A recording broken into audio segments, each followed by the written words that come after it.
الاعلام. طبعا ما فيش اي حاجه من دي ليها دلائل في تحليلنا المتواضع. يعني مثلا لبس الجيش مش دليل ان هم بتوع جيش، الرايات السوداء مش دليل ان هم داعش. يعني بديهي جدا يتم اللعب بهذه الحاجات في عمليه ارهابيه زي ده. العجيب طبعا ان المشهد ده ممكن يكون مشهد حصل في العراق فيها سنه وشيعه، حصل تفجيرات مساجد في العراق. احنا لا عندنا لا سنه ولا شيعه، عندنا سنه بس. يعني ما عندناش الحكايه الطائفيه دي ان السنه ضد الشيعه وكده.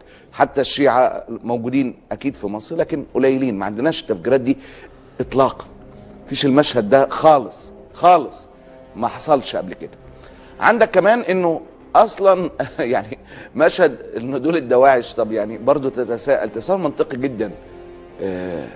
الناس دي طيب تقتل الناس اللي في الجامعه؟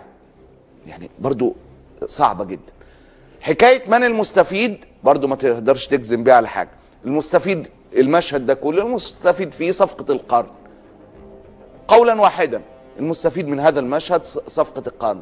هل الناس اللي هتعمل صفقه القرن هي اللي عملت المشهد؟ لا، دي ما اقدرش افتي فيها.